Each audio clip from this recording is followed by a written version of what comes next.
नमस्कार। मैं सर्वप्रथम आज के आयोजकों को गुरुकुल एल्युमनी एसोसिएशन के 7वां या 8वां वर्ष पूर्ण करने पर बधाई देता हूं और इस हॉल में उपस्थित सभी वरिष्ठ सहयोगी और कनिष्ठ सभी लोगों का स्वागत करता हूं। आज की सभा के मुख्य अतिथि doctor Rajendra रुढ़ाल, DG UCOST Dehradun, मेरे मित्र और वरिष्ठ आज के विशिष्ट अतिथि प्रोफेसर चंदोला जी, डायरेक्टर प्रिंसिपल चौधरी ब्रह्म प्रकाश मेमोरियल हॉस्पिटल, चौधरी ब्रह्म प्रकाश चरक संस्थान, दिल्ली, मंचासीन सभी विशिष्ट अतिथिगण, छात्र और मीडिया के लोगों, मैं पुनः आप सबका स्वागत करता हूं। मुझे सबसे पहले मैं धन्यवाद देता हूं प्रोफेसर मलिक का, जिन्होंने आज आप लोगों के सामने मुझे बच जाओगे, मैं उनका धन्यवाद देता हूं कि जिन्होंने मुझे आज आप लोगों के बीच में आके अपना छोटा सा अनुभव चिकित्सा के क्षेत्र में प्रस्तुत करने का मौका दिया। मित्रों, आयुर्वेद कहा जाता है कि 6000 साल पुराना है और हम बार बार सुनते हैं कि एलोपैथी कुल 300 साल पुरानी है और हम उनसे श्रेष्ठ हैं। तो मौलिक सिद्धांत में मैं जब पढ़ा करता था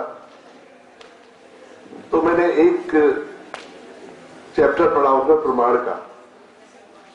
प्रमाण है प्रत्यक्ष प्रमाण, तो एक प्रत्यक्ष प्रमाण है, एक अनुमान है, एक आप्तोपदेश है और चौथा युक्ति है।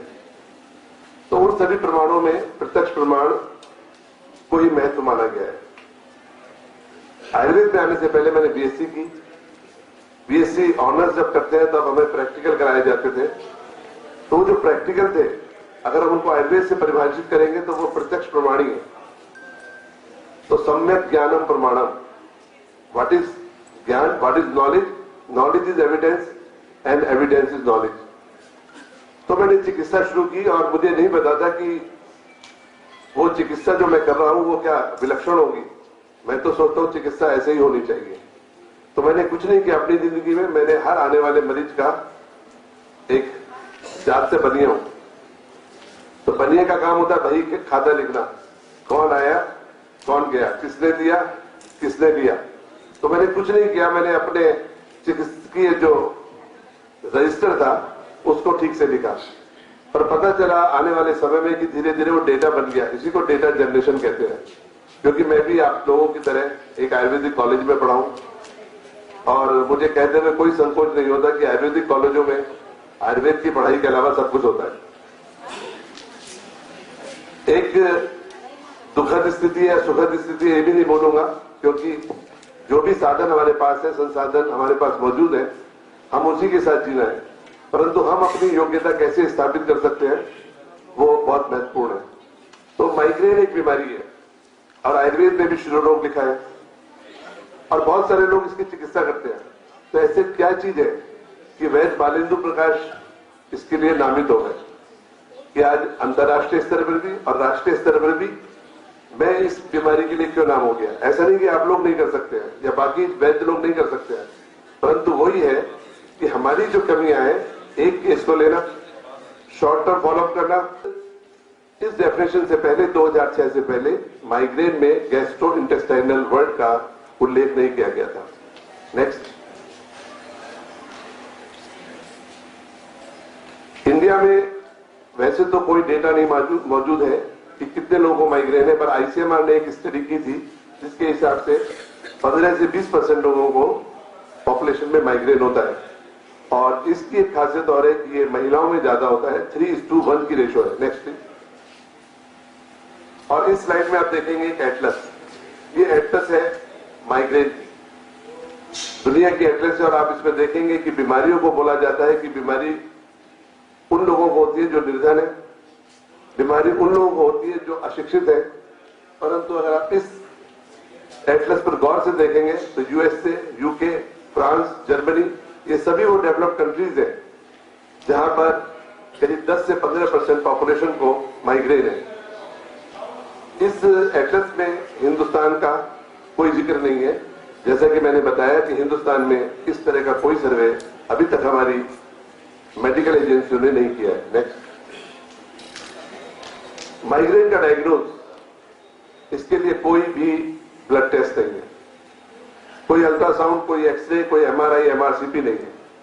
तो इसके लिए एक समिति है जिसका नाम है इंटरनेशनल हेडेक सोसाइटी, यूके, जहां के साइंटिस्टों ने मिलकर एक प्रोटोकॉल तैयार किया है और उसके लिए एक इंटरव्यू है। उस इंटरव्यू में कोई ऐसा सिरदर्द जो कम से कम 5 बार एपिसोडिक फॉर्म में हुआ हो, number 1। Number 2, duration of headache, कम से कम 4 घंटे तक रहने वाला, मतलब किसी दवा के बगैर वो 4 घंटे तक ठीक नहीं हो। अगर कोई सिरदर्द होता है 2 घंटे में ठीक हो जाए तो माइग्रेन नहीं है। तो कम से कम 4 घंटे तक रहने वाला और ज्यादा से ज्यादा 72 घंटे तक रहने वाला सिरदर्द, उसकी दूसरी क्वालिटी है। तीसरा, पेन कैरेक्टरिस्टिक, इसमें 4 लक्षण है जिनमें से 2 होने जरूरी है, यूनिलेटरल, बाइलेटरल। शुरू में जो माइग्रेन आया था उसका नाम था हेमिक्रेनिया, सिर के आधे हिस्से में होने वाला दर्द, पर वो परिभाषा बदल चुकी है। अब सिर के किसी भी एक हिस्से में या 2 जगह या कई जगह होने वाला यूनिलेटरल या बाइलेटरल। दूसरा लक्षण है पल्सेटिंग, जैसे पल्स होती है, जैसे दिल धड़कता है, इस तरह की पल्सेशन होनी चाहिए। तीसरा, मॉडरेट टू सीवियर, ये सिर दर्द जो हो वो आपको बॉदर करना चाहिए। ऐसा नहीं कि आप सिर दर्द हो रहा है, कॉफी भी पी रहे हैं और पिक्चर भी देख रहे हैं, आपकी गतिविधियां जिससे रुक जाए, ऐसा सिर दर्द।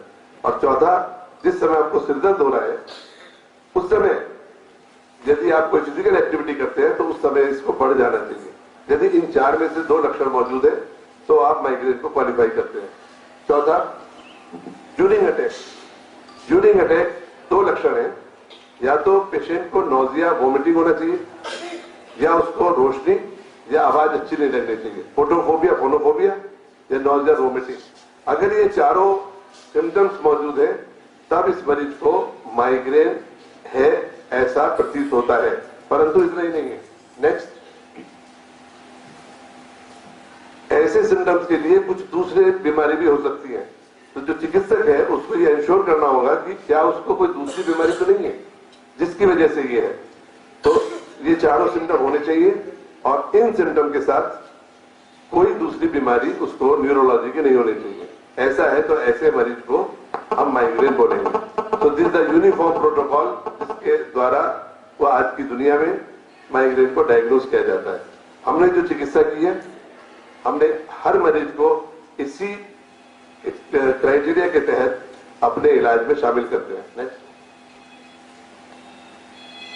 माइग्रेन के 2 सिम्टम है, एक है दर्द होना, तो दर्द के लिए भी कोई पैरामीटर नहीं है। ये भी एक इंटरव्यू है, वास, विजुअल एनालॉग स्केल। इसमें मरीज से पूछा जाता है कि आपको सिर दर्द किस लेवल पे है, 0 से लेकर 10 तक है इसमें, और 0 से लेकर 10 तक उसके सवाल के हिसाब से इसको माइल्ड, मॉडरेट, सीवियर और वर्स्ट पेन में कैटेगराइज किया गया है। तो इसको इलाज से पहले, इलाज के दौरान और इलाज के बाद देखा जाता है, जिससे पता चलता है कि मरीज की इंटेंसिटी कैसी है, मरीज को फॉलोअप कैसा है। ये हर 30 दिन में किया जाता है। Next please. माइग्रेन एक ऐसी बीमारी है जिससे मरीज की मृत्यु तो नहीं होती है, परंतु माइग्रेन से एक मरीज की personal, social and professional life पर फर्क पड़ता है। इसकी गंभीरता को देखते हुए, डिबिलिटी कॉजिंग डिजीज देखते हुए, WHO ने इसको डिबिलिटी कॉजिंग डिजीज में 19th रैंक दिया है, परंतु महिलाओं में इसका रैंकिंग 12th है। इसके लिए एक है scale Midas, migraine induced disability status scale score. इसमें फिर मरीज से सवाल पूछा जाता है कि पिछले 3 महीने में आप कितने दिन काम नहीं कर पाए हैं, फिर कितने दिन आप आधे दिन काम कर पाए हैं, कितने दिन आप घर का काम नहीं कर पाए हैं। वो हिंदुस्तान के मर्दों के लिए नहीं होता क्योंकि वो घर का काम करते ही नहीं है। और कितने दिन वो आधे दिन का काम नहीं कर पाए हैं, और फिर सोशलाइजिंग नहीं कर पाए हैं। तो उसके हिसाब से इसकी स्कोरिंग है, और इसमें कहा जाता है कि जिनका 2nd ग्रेड है, मोर देन 10 है मिडास स्कोर, उनकी चिकित्सा बहुत जरूरी है। इसका भी इलाज से पहले 0 दिन पर और इलाज के बाद 90 दिन पर इसको फिर से देखा जाता है ये देखने के लिए कि मरीज को कितना फायदा हुआ है। Next please. आज की तारीख में माइग्रेन के बारे में ना तो कोई कॉज पता है, ना कोई क्योर पता है। तो सिर्फ दो तरह की दवा दी जाती है। एक है एबॉर्टिव कि जिस समय सिर दर्द हो रहा है वो दवा दी जाए, और उसके बाद जिन लोगों को बार बार होता है तो डॉक्टर्स लोग उनको प्रोफाइलेक्सिस में डाल देते हैं। नेक्स्ट। इन दवाइयों का इफेक्ट तो है, परंतु इनका साइड इफेक्ट भी है, क्योंकि ये हेतु चिकित्सा नहीं करती है, ये लाक्षणिक चिकित्सा करती है, क्योंकि हेतु तो पता ही नहीं। तो जब ये लाक्षणिक चिकित्सा करती है तो आयुर्वेद में जो औषधि की परिभाषा लिखी है, गुण लिखे हैं कि रोग को समूल रूप से नष्ट करने की क्षमता, रोग की पुनरावृत्ति का न होना और किसी रोग को पैदा न करना, क्योंकि हेतु नहीं है। तो ये सब दवाइयां ना तो रोग को ठीक करती है, रोग की पुनरावृत्ति भी होती रहती है, और इनके साइड इफेक्ट बहुत होते हैं। तो चाहे वो प्रिवेंटिव दवाइयां हो चाहे एबॉर्टिव हो, आज की दुनिया में ट्रिप्टान्स सबसे ज्यादा माइग्रेन के प्रिवेंशन और ट्रीटमेंट में दवा यूज की जाती है, पर इनके भी बहुत साइड इफेक्ट है। Next please. और इसका नतीजा क्या हुआ है कि जिनको एपिसोडिक माइग्रेन होता था वो इन दवाइयों के साथ साथ उनको ट्रांसफॉर्म माइग्रेन होने लगता है, और जो सिर दर्द महीने में कम से कम 15 दिन तक हो, 4 घंटे तक रहे, उसको क्रॉनिक माइग्रेन में बोलते हैं, और ये इवोल्यूशन होता है episodic to frequent migraine. Next please. ये जो स्लाइड आप देख रहे हैं ये किसी न्यूज़पेपर की कटिंग नहीं है, ये दुनिया के टॉप जर्नल्स हैं जिनके जो आर्टिकल्स हैं उनकी क्लिपिंग है, जिसमें एक नया माइग्रेन पैदा हुआ है जिसका नाम है मेडिकेशन ओवरयूज हेडेक। मर्ज बढ़ता गया जो जो दवा की, ये उसी का नतीजा है। तो आज जो न्यूरोलॉजिस्ट है दुनिया में दे आर स्ट्रगलिंग कि हम माइग्रेन को कैसे जीते, क्योंकि हम जो जो दवाइयां लेके आ रहे हैं मर्ज बढ़ता जा रहा है। आपकी जानकारी के लिए अमेरिका जैसे देश में जो तकनीकी रूप से समृद्ध है, आर्थिक रूप से समृद्ध है और विज्ञान से भी समृद्ध है, सर आज उसमें करीब 35 million people are suffering with migraine. आज से 8 साल पहले ये फिगर 30 मिलियन की थी। तो समय के साथ बीमारी बढ़ती चली जा रही है, और जो आंकड़े हैं उसके हिसाब से करीब $23 बिलियन अमेरिका हर साल माइग्रेन की रोकथाम और चिकित्सा में खर्च करता है। Next please. आयुर्वेद में लोग क्यों आते हैं? साहब कहीं इलाज नहीं हो रहा तो आपके पास आए। तो 1985 की बात है जब मेरे पास मेरा पहला मरीज, मैं मेरठ में था, मेरे पास एक मरीज को लाया गया जिसको 20 साल से माइग्रेन था। मेरठ के बहुत बड़े बड़े एलोपैथिक डॉक्टर्स, बहुत सारे वैद्यों ने, होम्योपैथों ने और हकीमों ने उसको देखा था, पर उसको कोई चिकित्सा नहीं थी। मैं कोई किताब पढ़ा हुआ वैद्य नहीं हूं, मैं क्रियावान हूं। मेरे को खरल घोटना आता है, पुड़िया बनानी आती है और गोली देनी आती है। मेरे पास बहुत बड़ी डिग्री कोई नहीं है। बीएमएस किया था यहाँ अस्तर बोर्ड से, और उसके बाद थोड़े दिन के लिए हरिद्वार आया था ऋषिकुल में एमडी करने, पर दिल नहीं लगा क्योंकि वो किताबी था।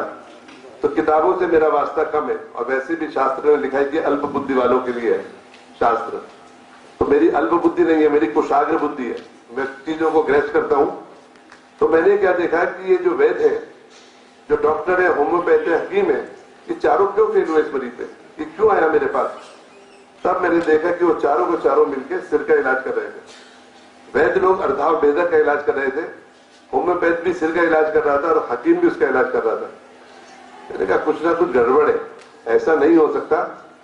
मेरी कुशाग्र बुद्धि ने बोला कि कुछ ना कुछ गड़बड़ है। क्या गड़बड़ है? कि सब सिर में लगे हुए हैं।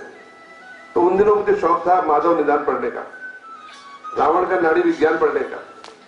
उसकी नाड़ी देखी तो पित्त की नाड़ी थी, पित्त की नाड़ी। प्रोफेसर साहब बैठे हैं चंद्रवाला जी, जहां जहां शूल है वहां वायु होगा, इसको पित्त की नाड़ी क्यों है?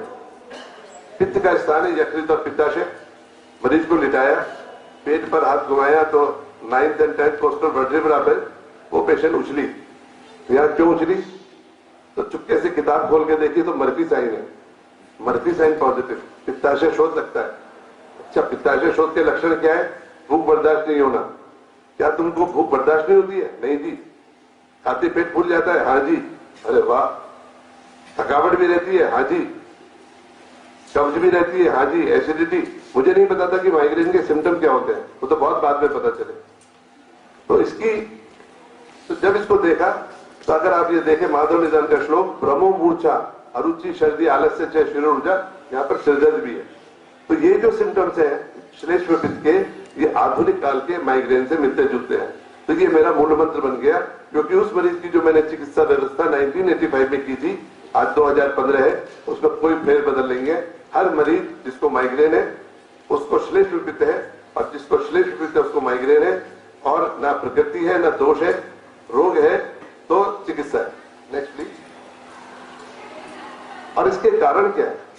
तो जो माइग्रेन के एग्रीवेटिंग फैक्टर्स हैं जो आज की किताबों में मिलते हैं, वो सभी तो कारण लिखे हैं माधव निदान में श्लेष्म पित्त के, कि देर तक भूखा रहना, अनशन, अध्यशन, यही सब लिखा है, बासी भोजन, विधायी भोजन। तो जो चिंता करना, तो जो कारण अम्ल पित्त के लिखे हैं हेतु, वही सब श्लेष्म पित्त के, वही माइग्रेन के एग्रीवेटिंग फैक्टर्स हैं। गुरु भोजन, विधायी भोजन, अतिशन, अनशन। Next please. तब हमने क्या पाया कि माइग्रेन क्या है? माइग्रेन इज आउटकम ऑफ हिपेटोबाइलरी, अम्ल पित्त नाम की जो बीमारी है आयुर्वेद के ग्रंथों में, वो एलोपैथी में नहीं मिलती है। हम केवल एसिडिटी मानते हैं, पर अम्ल पित्त एक अपने आप में बहुत बड़ा रोग है। इसका मतलब है एसिड एल्कली। मानसिक संतुलन, शारीरिक संतुलन अगर हम रखेंगे, हमारा शरीर ठीक रहेगा। तो migraine is outcome of acid alkali disbalance in the GIT. Next please. तो इसके लिए हमने क्या किया? हमने एक चिकित्सा क्रम बनाया, आयुर्वेद है आहार विहार औषध। आहार 3 टाइम नाश्ता, 3 टाइम खाना, थोड़ी थोड़ी देर में देते रहो। लॉन्ग गैप देंगे तो क्या होगा? उसका अम्ल और पित्त का जो समूर्चना है वो गड़बड़ हो जाएगी। अनशन और अध्यशन 2 घंटे से पहले खाओगे तो भी गड़बड़ है, और लंबा गैप दोगे तो वो भी है। तो 3 मीन 3 स्नैक्स, आहार, निद्रा, ब्रह्मचर्य। निद्रा हमारा उपस्तंभ है। अर्ध रोग हरी निद्रा, नींद बहुत जरूरी है। तो हमने 8 घंटे की नींद और ये 5 दवाइयों का कॉम्बिनेशन। नारिकेल लवण रस तरंगणी का वो है योग, जिसमें पित्ताशय शोध की दवा है, ये एक अचूक दवा है। दूसरी है न्यूमैक्स। What is न्यूमैक्स? सुशेखर और सिद्धोपलादी का एक कॉम्बिनेशन है। सुशेखर सिद्धियोग संग्रह का किंचित परिवर्तित है। रोसोनाधिपति पित्तावर्तुदान वायु है। माइग्रेन में ऊर्ध्व गति हो गई है, इसको अधोगति प्रदान करने के लिए रसोनपट्टी दी गई, और सिद्धियोग संग्रह का जो प्रथम है गोदंती मिश्रण, वो इसमें दिया गया। इन चारों दवाइयों का जब असर दिया गया, तब हमने देखा कि माइग्रेन के मरीजों में उत्तरोत्तर फायदा होता है। नेक्स्ट। तो जैसे मैंने बताया कि हमने IHS डायग्नोस्टिक क्राइटेरिया को लिया, वास एंड मिडास स्कोर लिया, और it was not a clinical trial, it was the documentation of clinical practice of वैद्य वाले इन इस क्लिनिक। तो ये हम लंबे समय तक करते रहे। Next please. और इसके बाद 1985 से 2002 तक जो हमने किया उसको बोला रिट्रोस्पेक्टिव। जो हो गया वो देखा, पर 2002 ऑनवर्ड्स हमने कहा प्रोस्पेक्टिव, अब हम ऐसा करेंगे। तो चंडीगढ़ स्थित आयुर्वेदिक कॉलेज में, कंबोज जी जानते हैं इस बात को, कि इसको करने से उस कॉलेज को कितना फायदा हुआ और आयुर्वेद को हमको कितना फायदा हुआ, कि हमने एक CRF तैयार किया और इन मरीजों का इलाज किया 2002 से लेकर 2004 तक चंडीगढ़ तक। उसके बाद उसको ट्रीटमेंट प्रोटोकॉल के तहत कुछ BMS साउथ इंडिया के स्पेशली वो लोग आए, उनको ट्रेनिंग करी, उन्होंने अपनी प्रैक्टिस में किया, और धीरे धीरे हम करते रहे। और आखिरी में जब हम ये कर रहे थे तो हमने दस्तक दी कहां पर? ऑल इंडिया मेडिकल इंस्टीट्यूट में। आज all India institute of medical institute के न्यूरोलॉजी डिपार्टमेंट में आयुर्वेद का पहला सर्वप्रथम क्लिनिकल ट्रायल चल रहा है, जो कि धीरे धीरे हुआ। Next please.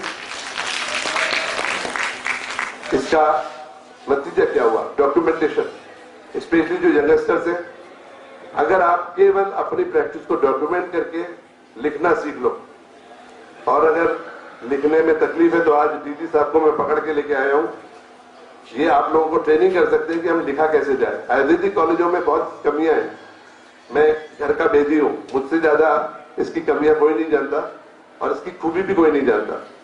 तो आज हमारे पास विज्ञान के, उत्तराखंड राज्य के विज्ञान एवं तकनीकी के महानिदेशक मौजूद है, कि आप अपने अनुभवों को अगर डॉक्यूमेंटेशन करना सीखे तो उसका नतीजा ये हुआ। जो चंडीगढ़ में हमने किया था, मैंने बहुत पापड़ बेले जिंदगी में। मैंने सोचा कि अगर मैंने हिंदुस्तान में सर अपना पेपर पब्लिश करने की बात की, प्रेजेंटेशन की, तो एलोपैथिक वाले बोलेंगे भैया वो तो वैद्य है, आयुर्वेद वाला है। उसको आयुर्वेद में जाना चाहिए। और 2006 में अगर गुरुकुल कांगनी में आयुर्वेद पे माइग्रेन का सम्मेलन होता तो यहाँ के कुछ लोग बोलते भैया बालिंदु को मत बुलाओ, वो तो बातचीत कब की बात ही नहीं करता।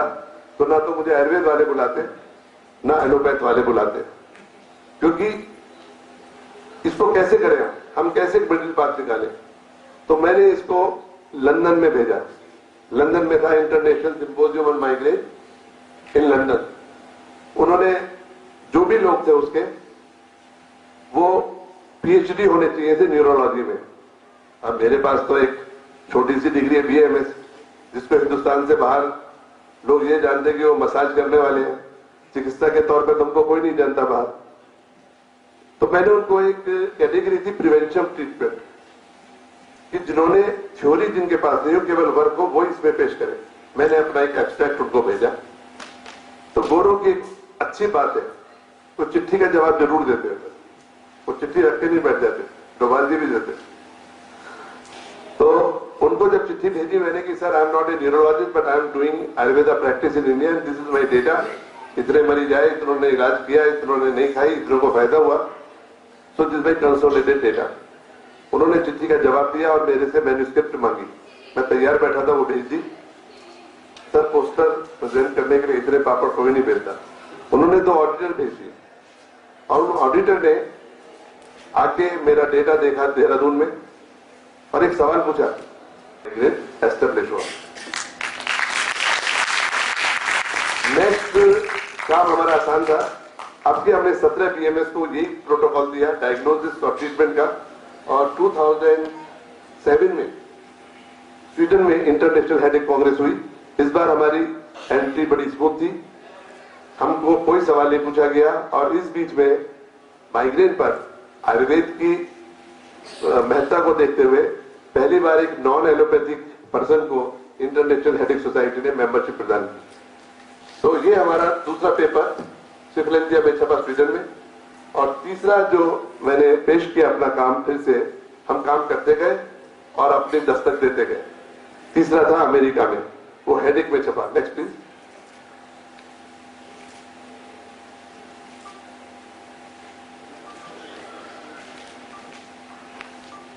इसके बाद हमने अपने डेटा को एक कंसोलिडेटेड डेटा किया और हमने देखा कि नियरली 70% पेशेंट 4 महीने की दवा के बाद सिम्टम फ्री हो जाते हैं। सिम्टम फ्री मीन्स उनको ना सिर दर्द होता है ना उनको दवा की जरूरत पड़ती है, इनमें किसी तरह की टॉक्सिसिटी नहीं पाई जाती।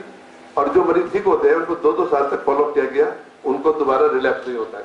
इस तरह को हमने international journal of Ayurvedic research में छापा। और इसके बाद जो सेकंड पेपर है ये हमारा छपा कोरिया से, international journal of genuine traditional medicine. Next please. Ayurvedic दवाइयां और रस शास्त्र। आजकल बड़ा डर है कि रस शास्त्र तो विषाक्त हो गया है। कुछ लोग बोल रहे हैं कि साहब रस शास्त्र को आयुर्वेद से अलग ही कर दो, रस तो पता नहीं क्यों आ गया। परंतु रस के बगैर तो आयुर्वेद संभव ही नहीं है। अगर जो भी सफल चिकित्सक हुए हैं वो सब रस चिकित्सक थे, तो पर रस चिकित्सा के साथ टॉक्सिसिटी क्यों हो गई? अगर आप रोटी ढंग से नहीं पकाओगे तो रोटी भी नुकसान करेगी, सब्जी ढंग से नहीं पकाओगे तो वो भी खराब करेगा, अगर पिज्जा भी कच्चा पका होगा तो वो भी खराब करेगा। तो अगर रस औषधि ढंग से नहीं बनेगी तो उसके साइड इफेक्ट होंगे ही होंगे। तो हमने क्या किया, हमने इन दवाइयों को OECD पैरामीटर पर टॉक्सिकोलॉजी के लिए दिया। और किसको दिया? अपने आप नहीं किया, हमने बॉम्बे स्थित बॉम्बे कॉलेज ऑफ फार्मेसी में OECD गाइडलाइन के तहत एक्यूट, सब एक्यूट एंड क्रॉनिक टॉक्सिसिटी की, जो कि उनके स्टैंडर्ड है और जो इनके मानक है, up to 10 times, more than 10 times of the normal dose जब हमने दी, तब हमने पाया कि इन दवाइयों में इनको अकेले भी दिया गया और चारों के कॉम्बिनेशन भी दिया गया, इनके अंदर कोई साइड इफेक्ट नहीं है, जो कि international journal of pharmacological research में पब्लिश हुआ। Next please. अब हमारे पास 2 चीजें हैं, दवा फायदा करती है और दवा सेफ है। परंतु चिकित्सा करने वाला वैद्य बालेंदु प्रकाश है। वैद्य बालेंदु प्रकाश चिकित्सा तो कर सकता है, परंतु यदि इसका विकास करना है तो मुझे उनके पास जाना पड़ेगा, आप पुरुष के पास। आप पुरुष कौन है माइग्रेन में? आप पुरुष कोई आप पुरुष है जो इसका सब्जेक्ट है। तो माइग्रेन आज की तारीख में न्यूरोलॉजी के डोमेन में आता है। तो न्यूरोलॉजिस्ट जो प्रोफेसर है, जो अथॉरिटी है, वो इसको करेंगे। तो ऑल इंडिया मेडिकल इंस्टीट्यूट का जो न्यूरोलॉजी डिपार्टमेंट है, तो हमने जब इसको इंटरनेशनल जर्नल्स में छापने की कोशिश की, बोले जब तक कोई स्टडी न्यूरोलॉजिस्ट के द्वारा सर्टिफाइड नहीं होगी, कंट्रोल नहीं होगी, तब तक आपके सारे एफर्ट ऐसे हैं जैसे भूसे में डंडा मारना। आप 2000 मरीज ठीक करो, 2 लाख मरीज ठीक करो, इनकी कोई भी महत्ता नहीं होगी। आपको करना है तो इसको आर पार करो। तो जो 12 साल की लड़ाई थी, कहां से, जो चंडीगढ़ से शुरू हुई थी।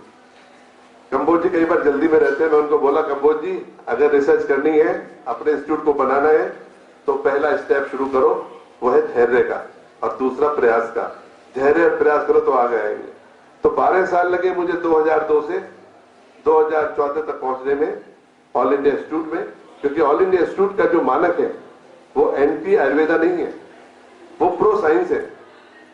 डोभाल जी बोलेंगे हम साइंटिस्ट हैं, हमको दूध का दूध, पानी का पानी चाहिए, हमसे सीधी बात करो, नो बकवास, आपकी बात में दम होगा तो लेंगे, नहीं तो नहीं लेंगे। तो उनकी एक एथिक्स कमेटी है, एक उनकी एडमिन बॉडी है। उन्होंने देखा कि 2 जगह छप चुका है, टॉक्सिसिटी प्रूवन हो चुकी है, उसके आधार पर हमको मिला। मुझे बहुत लोगों ने बोला था वैद्य जी सब जगह ट्रायल करना, पर एम्स में मत जाना, नहीं तो आप जाओगे, आपके पौधे को भी वहां पर एंट्री नहीं मिलेगी। परंतु बहुत आसान था, मेरी जिंदगी में हुआ।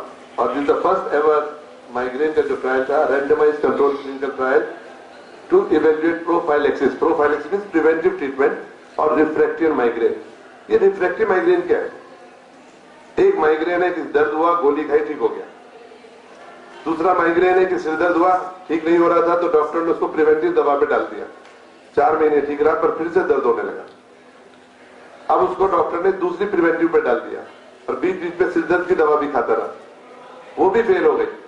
तो जब 2 प्रिवेंटिव थेरेपी 4-4 महीने में फेल हो जाए, तब उसको रिफ्रैक्टिव माइग्रेन करते हैं। तो हमने कहा जब ट्रायल करना है, जब शेर का शिकार ही करना है, तो आदमखोर शेर का शिकार करेंगे जो शिकारियों को ही खा गया। तो हमने इस कैटेगरी में केवल उन्हीं मरीजों को लिया है जो रिफ्रैक्टिव माइग्रेन के मरीज है। तो एक ग्रुप को एलोपैथिक दवा दी गई और एक को आयुर्वेदिक दवा दी गई। Next please. 120 दिन इलाज चला। तो ये डेटा अप्रैल तक का है, जिसमें अब तक 79 पेशेंट आए हैं। आयुर्वेदिक ट्रीटमेंट में 34, और रैंडमाइज का आपको पता ही होगा कि मरीज की चॉइस नहीं होती, वो क्या लेगा, उसको एक लिफाफा खींचना होता है, उसमें अगर एलोपैथ लिखा है तो एलोपैथ, आयुर्वेद लिखा है तो आयुर्वेद। फिर बाद रैंडमाइज कंट्रोल ट्रायल, और it was done by at department neurology. और एलोपैथी में 45, परंतु इसमें जो कंप्लीट ट्रीटमेंट है आयुर्वेदिक का 25 है और एलोपैथी के 37 है। Next please. तो अगर आप इस स्लाइड में देखेंगे ओवरऑल इंप्रूवमेंट आफ्टर 120 डेज, तो आप देखेंगे कि P value is less than 0.001। Ayurvedic group के जो ग्राफ दिख रहे हैं आपके लेफ्ट साइड में, इसमें आप देखेंगे प्री नीला वाला, वो नीला वाला है, बाद वाला बहुत नीचे हो गया, ऑलमोस्ट नॉर्मल।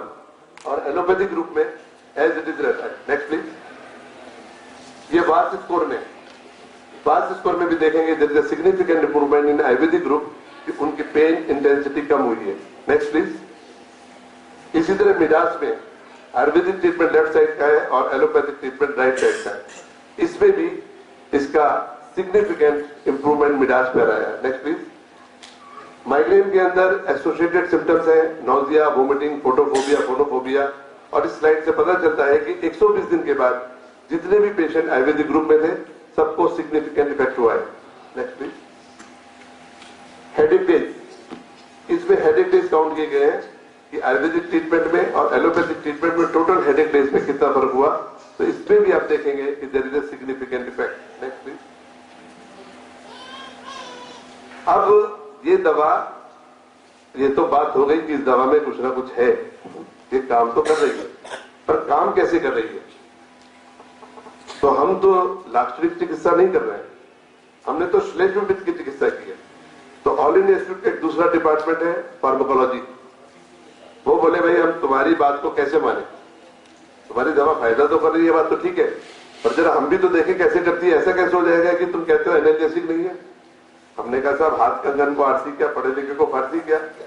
तो उन्होंने analgesic, anti inflammatory, general CNS activity effect, anti histamine, anti conversion, ये सब जो एलोपैथी की जो माइग्रेन की दवाएं हैं वो सब इन पैरामीटर पर डेवलप हुई है। उन सब इफेक्ट को देखा गया तो क्या हुआ कि ना तो ये अकेली ना ये सब मिलके there is no Ayurvedic formulation and no effect on afforded parameter neither alone or in combination. तो सर आप साइंटिस्ट हैं, मैंने आपके सामने एक पेश किया कि सर एक प्रोटोकॉल जो इंटरनेशनली एक्रेडिटेड मानकों पर चिकित्सा कर रहा है, परंतु जो आज की तारीख में आपकी साइंस के हिसाब से उस पर काम नहीं करता है। नेक्स्टली ऑब्जर्वेशन है कि Ayurveda group is showing significant effect clinically पर फार्माकोलॉजिकली डजंट वर्क। तो what is this sir? There is a challenge to the scientist, there is a new pathway, there is a new thrust area कि हमको देखना है कि जो हमारा मादर निदान का हेतु है, मादर निदान का डायग्नोज है और जो आधुनिक विज्ञान का डायग्नोज है और जो हमारे रिजल्ट है, उनके बीच में हमको सिनर्जी लानी है। तो हमें उस आयुर्वेद को विज्ञान के साथ जोड़ते हुए नेक्स्टली हमको फिर क्या करना है, एक नई दिशा देनी है। इन्हीं शब्दों के साथ मैं आप सबका धन्यवाद देता हूं। धन्यवाद।